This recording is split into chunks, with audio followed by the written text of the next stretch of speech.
Welcome to a special edition of the Under the Sisterhood podcast, Women Making History, during Women's History Month.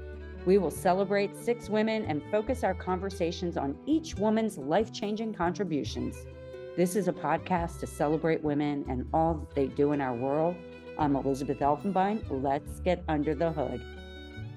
Today we are celebrating Francilia Wilkins Rahim for Women Making History. Francilia is a thought leader, staunch advocate for diversity in procurement, development, and management, and the founder and CEO of RF Wilkins Consultants, and the founder and CEO of AYO Labs, the nation's first modern-day African-American women-owned accelerator. To date, Francilia has led RFW in raising more than $900 million for clients, completing more than 1,000 unique projects, and growing into the ranks of the top 0.1% of management consulting firms owned by an African-American woman in the United States.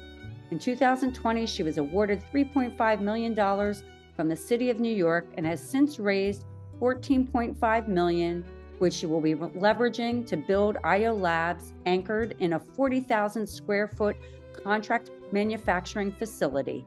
The project will scale more than 500 businesses annually and create more than 400 jobs citywide.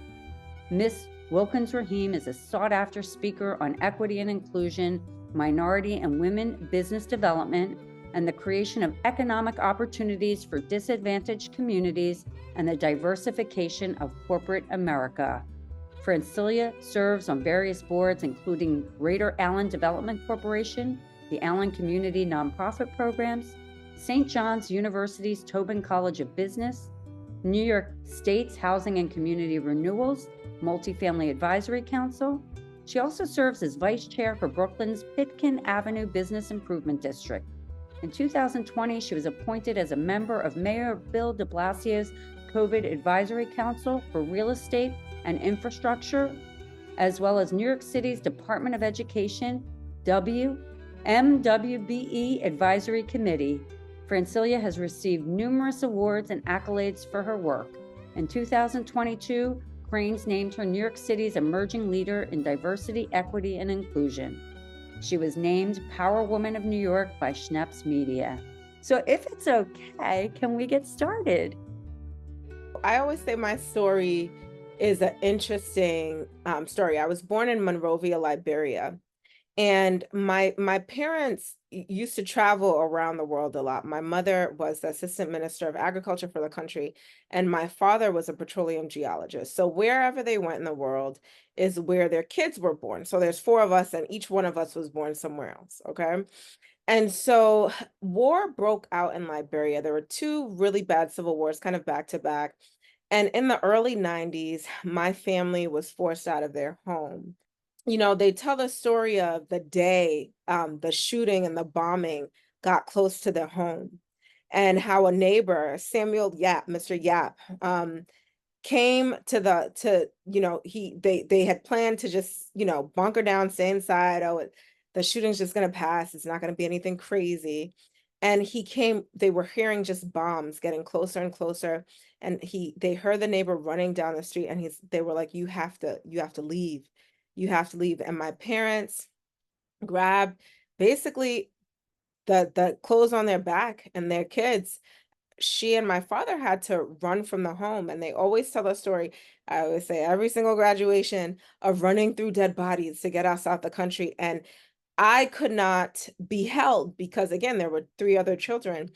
And my mother just said, we told you to sing this song, and you were running through the dead bodies, and there was a bombing, everything was going around, and you just kept singing the song, and just crying and kept going forward. And she says, from that day, we knew that you would be able to go forward through everything. So that's kind of where the story started. And a lot of what I do today is around creating economic access and opportunities for very disadvantaged and hard to reach communities.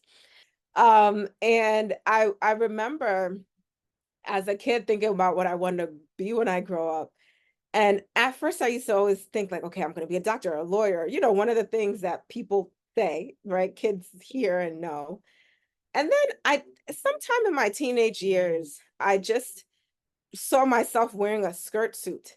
That was just like the thing that I saw, like a business person wearing a skirt suit. And I wear a whole lot of skirt suits today. So, we've gone a far way. So in 2011, I started my first firm, R.F. Wilkins Consultants. I would say at that time I had just finished college at St. John's University. It was, in the middle of the recession. I graduated in '09, undergrad, and then 11, I graduated with my MBA. And during my first graduation, I had expected to get into the market and start working. But if you remember '08 to basically like 13, we were in a really tight recession. You could not pay anybody to hire you. And at that time, I had done everything right, right? So I had went to school, I graduated cum laude, I had worked with companies like Pfizer and Thomson Reuters and different, high-end companies, interning with them. And all I knew was I would be positioned in a high-paying job and, coast. But anybody who graduated around that time knew you couldn't pay somebody to hire you. And at that time, I was always really good in high school and college. I ran every single organization, president of this. I was always running organizations, raising money for projects, budgeting, putting something together. It came very natural. And I remember starting to say, oh, I'm an independent business development consultant. I would tell everybody that, okay, I'm an independent, what do you do? I'm an independent business. I had just graduated, I didn't have a job. I'm an independent business development consultant, but I did have a computer, a new MacBook. That's a whole nother story for how it got there, but I had a new MacBook computer. So one day a friend of mine calls.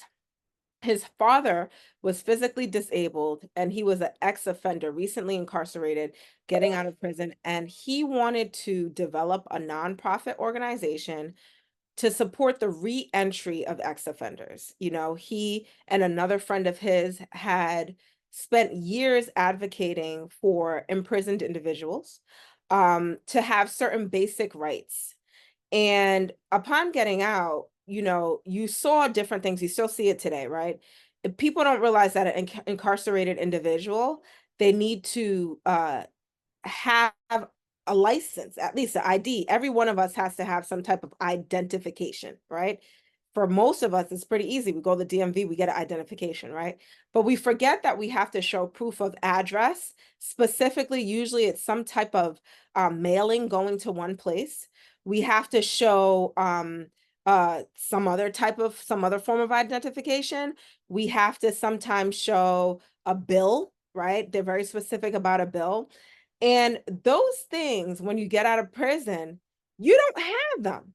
But each one of them are a certain amount of points towards you getting identification, right? So you would have these incarcerated individuals getting out of prison and trying not to go back in.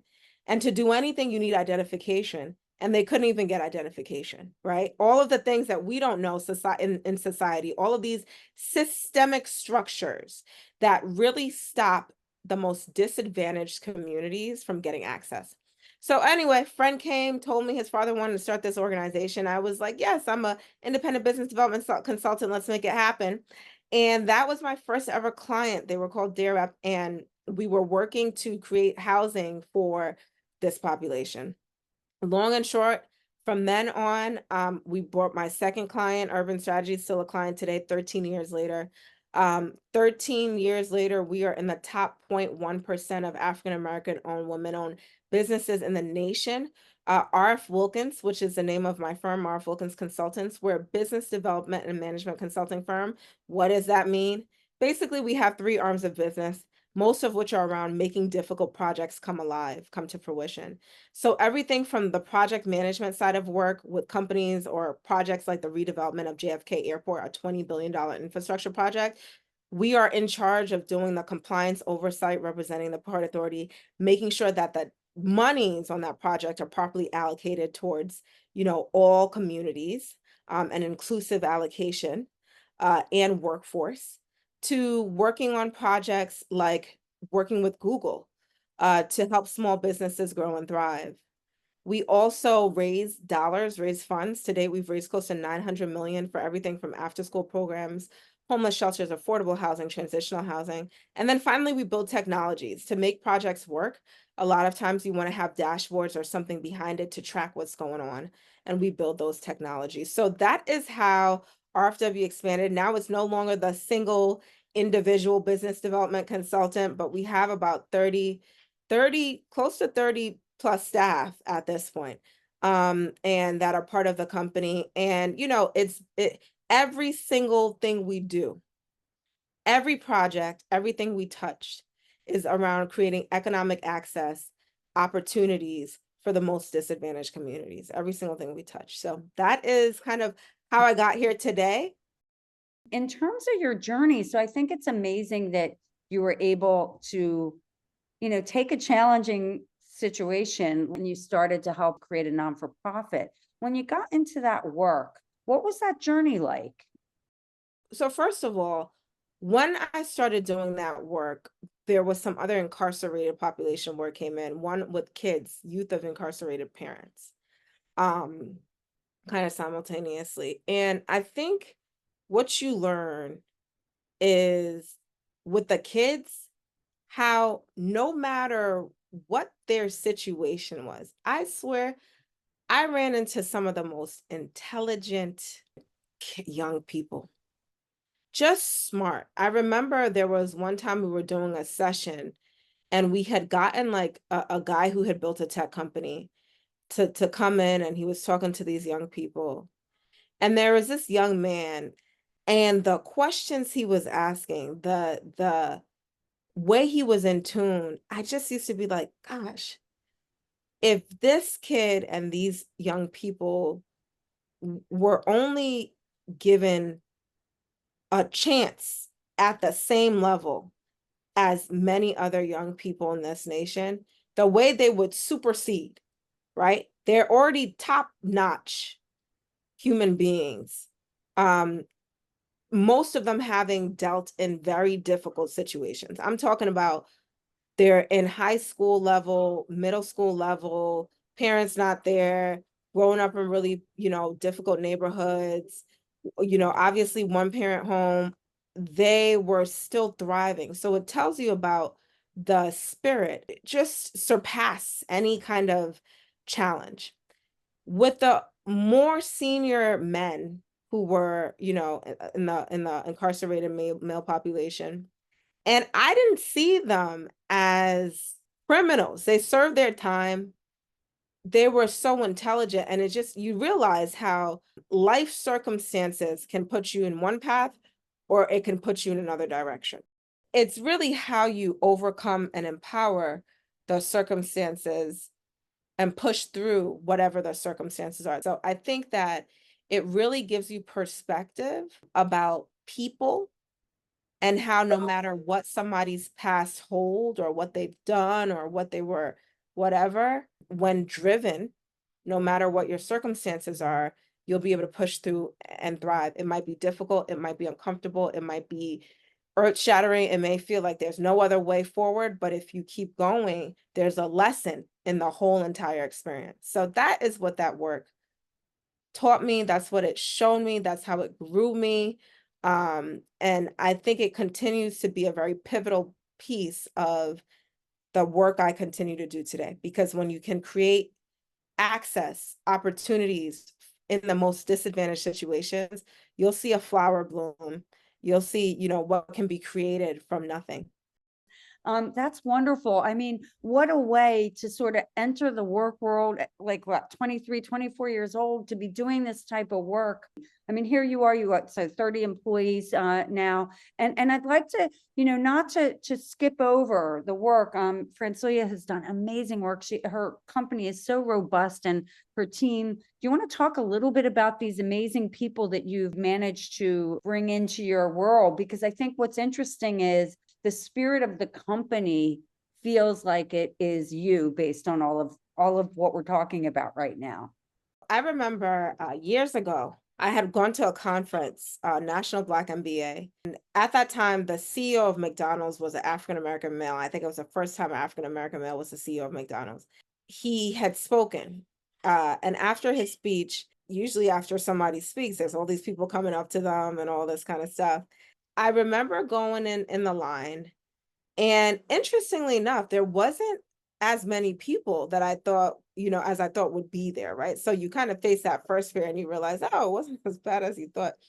And so he had to leave out and he was like, walk with me. So we started walking out and I'm telling him about at this time, the company was just me. I didn't have any staff yet. And he stopped me, he said, you're never going to grow this. It's never going to be fully successful if you don't have the right team. He said, you need people, right? And probably another set of really good, not probably, definitely some of the best advice I've gotten in business, right? Growing a team, because I think sometimes as entrepreneurs, right, you get caught up in doing everything yourself. I could not continue growing this business. I could not continue growing the second firm, which I'll share about. I could not do this work without my people. Now, having people is the most important thing and probably the most difficult thing when running a company, because the person at the top, you have to, create the culture in your company. Mm-hmm. And it almost becomes like, I say RFW is my first child. It is. A business grows just like a baby almost. Somebody had once said to me, Adam, my COO, he was like, it's kind of like when you're like 0 to 1 years old, it's like a baby, like, like a newborn, and you have to take care of every piece of it.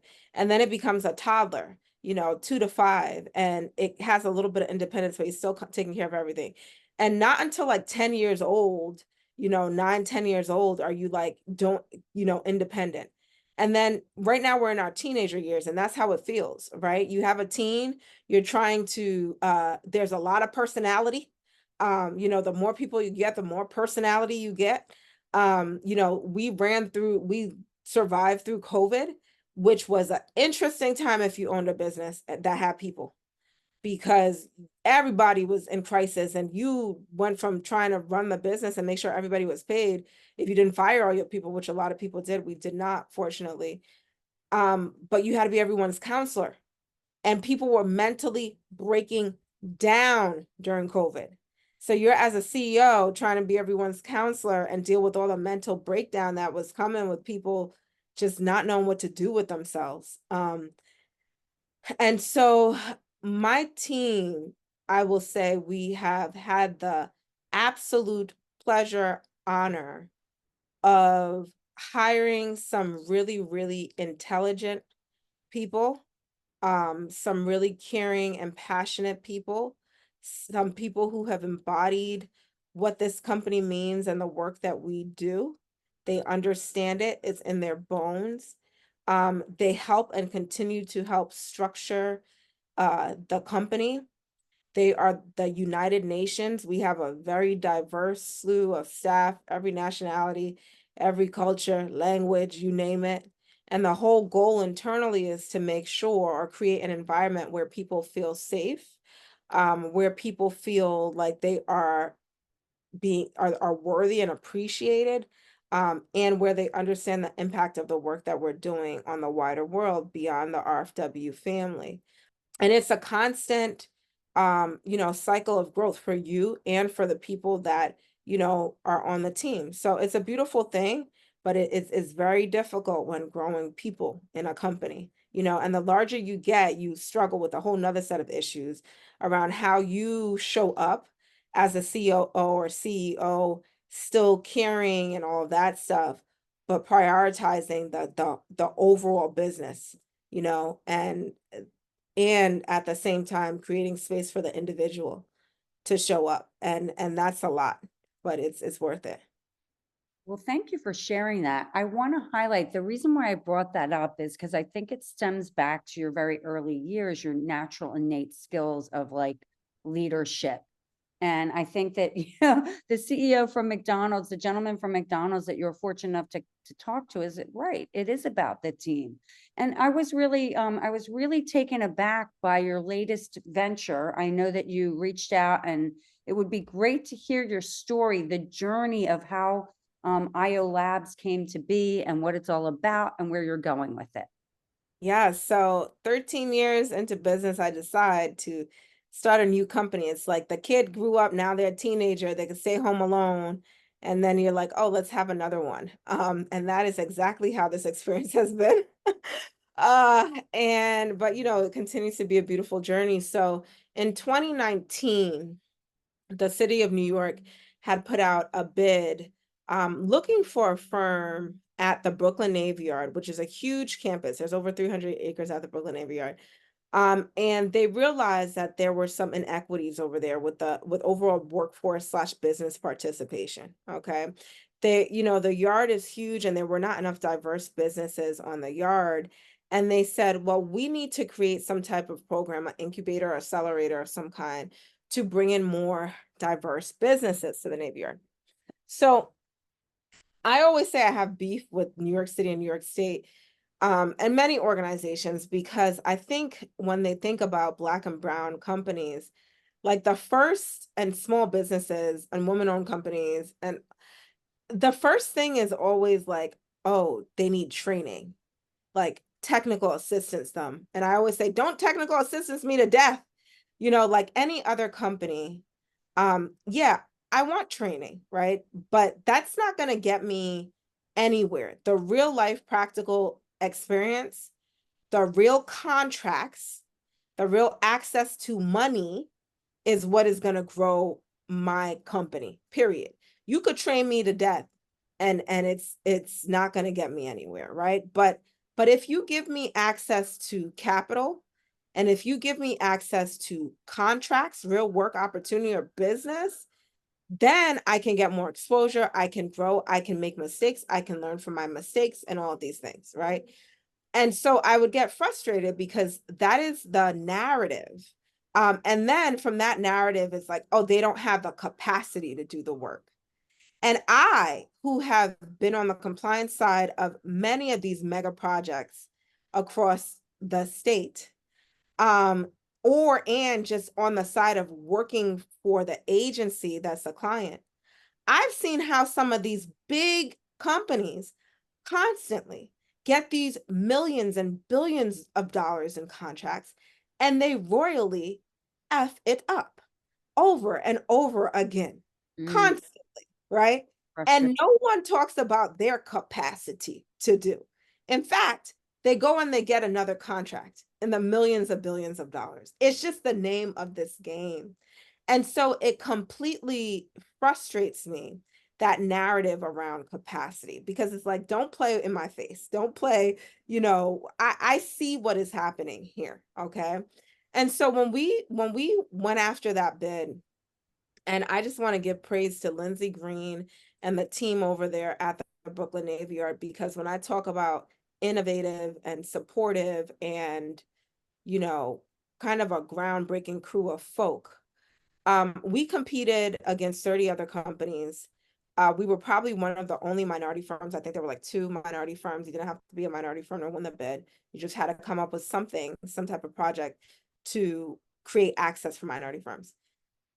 And we were the smallest company in there fiscally, and we won. So what did we win? Well, we had proposed in this 40,000 square feet of facility, which is one of the things we want a building. We had proposed to create an incubator and accelerator for businesses, but the caveat was I was sick of technical assistance and training. I made it very clear to everybody, it won't work if you just create a training program. It's never going to be fiscally sound. It won't be sustainable. It's not going to work. It'll look good for the little check mark for a while, and then it's going to die. So what we did was we looked at what types of industries were Black and brown businesses playing in, and we found like the top 8 or so. And in that top 8, there was like food, there was construction, there was the arts, and health and beauty. So we decided to do some market research. My firm is very anchored in research before we implement or execute a project. And we saw that in the health and beauty space in 2020, it was like a $200 billion industry, expected to be at like $500 billion by 2025. And all of us knew somebody who was making a oil, a beard cream, a cocoa butter, like you can't speak to anybody in the minority community who does not know somebody making something in their home? It just does not exist, right? And it's so funny I can say that because I remember I would say this every time we did a pitch or something like that. And everyone, if you know, would know, but like white males had no idea what the heck I was talking about.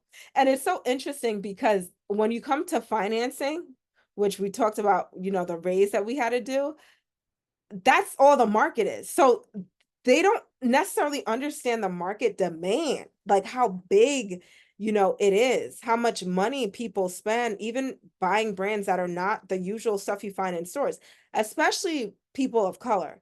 Because for a long time, we couldn't go to CVS and Macy's and all that stuff and find the right products for our hair or the right lotions for our skin. You were mixing stuff up to make it work for you. And so anyway, long and short of it, we decided, if people remember the story of Madam C.J. Walker, that's why we say the first modern day, because her and her boss before her Yeah. actually had built a contract manufacturing facility where they were manufacturing product, doing the physical manufacturing. For people who don't know, manufacturing is the lotion you put on your skin, the toothpaste you brush your teeth with, the oils you use, your water that you drink, your lipstick, all of those things before they come to CVS, Macy's, Amazon, wherever you buy.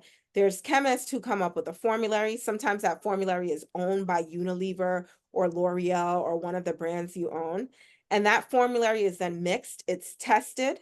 It's to make sure it doesn't irritate your skin and it lasts on the, you know, stores in the shelves. And that tested formulary is then it's mixed, it's packaged, and then it's pushed back out where it goes to the CVS's and Macy's and all of that stuff. And that process is called contract manufacturing. So we're building the nation's first modern day women-owned contract manufacturing facility in a 40,000 square foot space. We're anchoring it in an incubator and accelerator. So a whole floor dedicated to supporting those businesses who are in that health and beauty space for them to scale. So I talked about capital, I talked about contracts, I talked about marketing. When I say bringing those businesses to scale, not only will they get access to that type of scale-based support, but when they're ready, they will get access to the state-of-the-art contract manufacturing facility. And at the same time, the L'Oreals and the Unilevers and the Johnsons and Johnsons and the Miels and the medium-sized brands of the world will also be able to manufacture with us. The project is a total of $30 million. And to build the whole thing out. Kudos to the city of New York for coming in and putting some cash behind this project.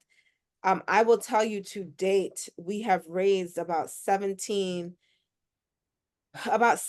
million in the project. I've invested my own money. I always told everybody that I'm putting my money where my mouth is, and we put in about $1 million to just get things moving.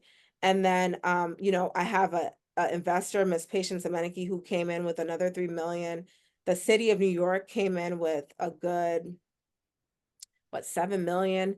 Lendistry Bank came in with 4 million. So I've spent this year raising money and being very pregnant. And I just want to go off a little bit on that and say, you know, as a woman, it's so interesting because throughout the pregnancy, we literally, at the start of my pregnancy, because I started showing pretty early, I sat down with my COO and we said, you know, there's people in the market that are going to try to undermine you because they think at this point that you're weak, the company's weak. And we intentionally made the decision for me not to go around too much. Like for certain projects that we're on, for the projects to see the staff more, me more virtually, and for, if I was around, to have him around with me, right? Because he's this big guy, he's a Caucasian male, and it just makes people mindset know that there's more support. It's not just her. And it's interesting because I've spoken to a lot of, I just started, you know, really thinking through, now that I'm at the end of the pregnancy, and now that I'm at the end of pregnancy and I can boast all this time we've been negotiating. Most people did not know I was pregnant.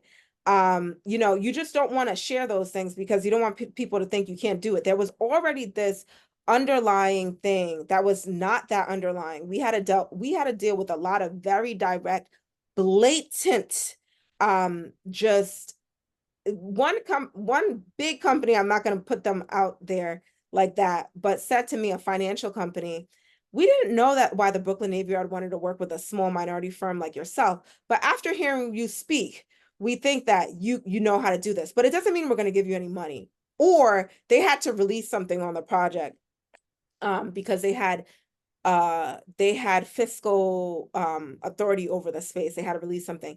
And they sat in my face in that meeting with all my banks and all, and they said that to me. And I just kind of smiled, but that was the kind of thought process from many people that, okay, one, just looking at me that I wouldn't be able to do it, right? And then on top of it, now you're pregnant. And so we made that decision right away to don't show people that you're pregnant, right? I've had a very intense pregnancy. And you know, we had to really be mindful about who we shared this to on the business land. We wanted to wait until this point when the deal was cooked before we shared this, because we didn't want people just coming trying to snatch it or break it or undermine it or whatever. And so those are all of the nuances. But this project beyond that it's so beautiful because as we said, we're going to be creating about 400 jobs across the state. We're going to be incubating over 100 businesses every single year. And we have built this state-of-the-art, well, we're building this state-of-the-art facility where we've raised most of the capital. We still have a gap of a few million, which I'm not worried about. We're going to continue raising while this year continues. And we're building this ecosystem that will be world changing, that will be groundbreaking, that intentionally impacts the systems that I've spoken about throughout this, that prevent true participation for diverse and women-based workforces from diverse and women-based companies. And we all know if you put a woman in the mix, we can change the world. And so that is what we're building at AYO Labs. I named it for my recently passed father, Jerry Wilkins. His nickname was AYO. And this is also going to be the middle name of my son that will be born here shortly in April. So this is the blessing that continues to feed me. First of all, I want to go back a little bit and just congratulate you to go out and pitch against 30 other companies is really, it's beyond impressive. It's so exciting. It's so admirable that you didn't give up, you went out there. And so I commend you on that. But more importantly, what I commend you on isn't just winning the pitch, it's the vision for what AYO Labs stands for. It's for, you know, what the future is. It's not just about job creation. It's the way you're going to go and create sustainable ecosystems. I would like for you to talk a little bit before we come to an end, a little bit about the sustainability part. Yeah, I think that the AYO ecosystem it's like a circle, right? And it's a map of how the ecosystem truly feeds into each other, okay? And in that ecosystem, you have these small businesses, okay? You have the manufacturing of the product, you have the training and the people and the companies that do that. Then you have the really big mega brands, right? And interestingly enough, they all feed into each other. Why?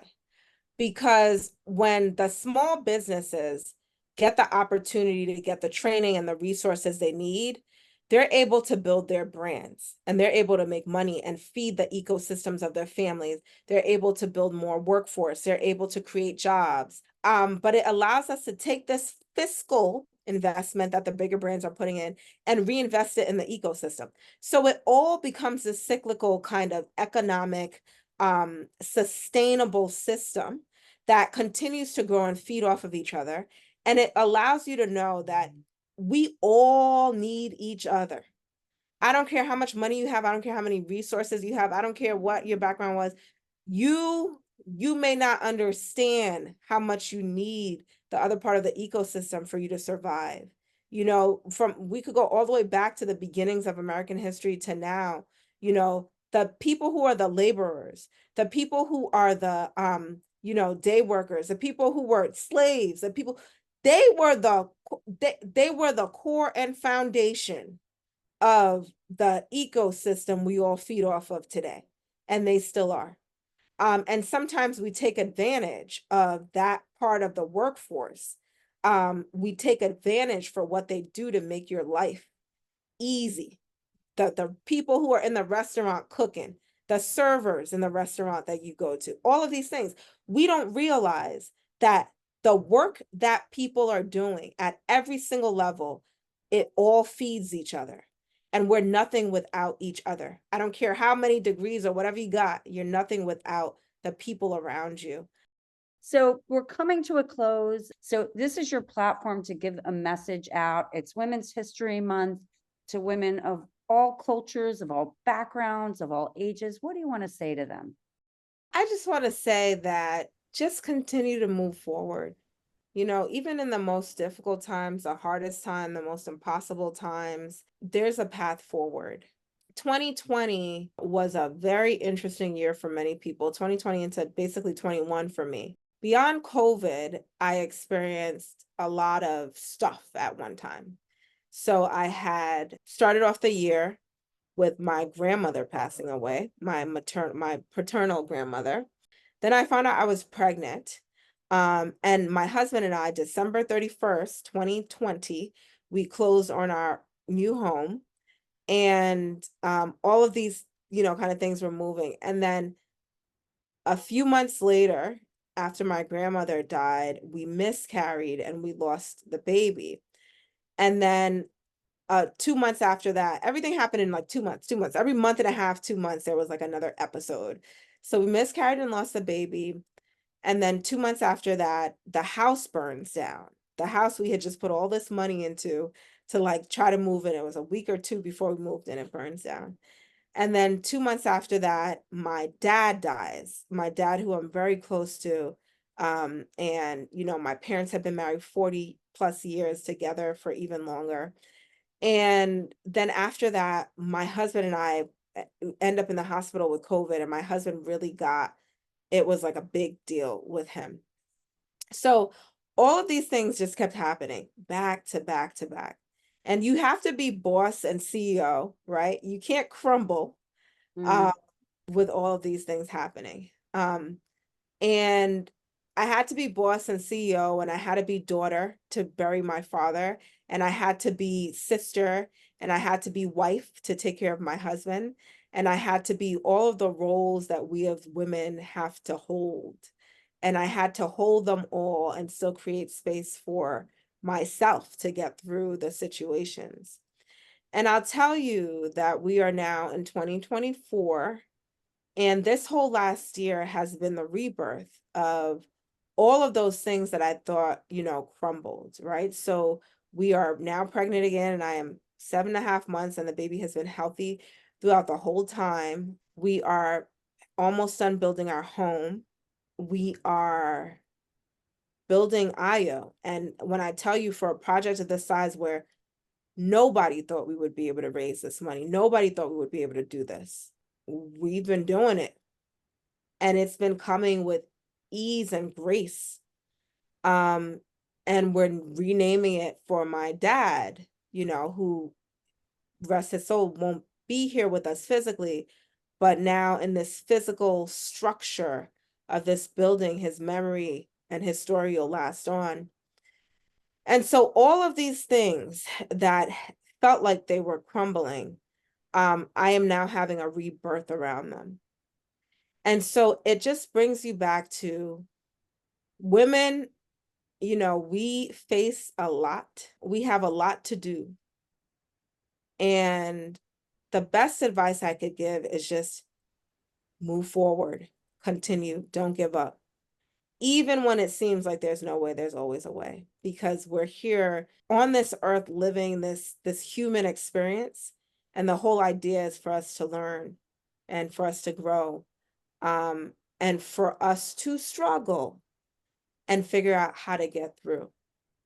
And the more we go through these life things, the easier it becomes, the more you understand, the more you're okay with, okay, this is what things are. And the stronger you get, the better you get in persevering and moving forward. So that's what I would leave although the women in this sisterhood with is like, just don't give up, just keep going. Things might hit you, but you'll be all right. But you've accomplished so much and with so much grace. And to your point of the couple of years where you thought you were crumbling, I mean, I always say when adversity hits you, you find out what people are really made of. And so I think that I have goosebumps saying this, but that speaks volumes of you, Francilia. I am so honored to be able to recognize you as a woman making history. Thank you so much. And thank you for being so dynamic and fabulous and creating this platform for women all throughout the world. So keep doing what you're doing. Excellent job, Elizabeth. Thanks for listening to Under the Sisterhood. If you haven't already, please give us a quick rating and review on Apple or Spotify. And make sure to follow us on Instagram, Facebook, YouTube, and LinkedIn so you can hear from more amazing women. This podcast is created and hosted by Under the Sisterhood LLC and Elizabeth Elfenbein, produced by Elizabeth Elfenbein and Matt Butler, and edited by Matt Butler. The music is by Ayla Schaefer. Her song, Rose.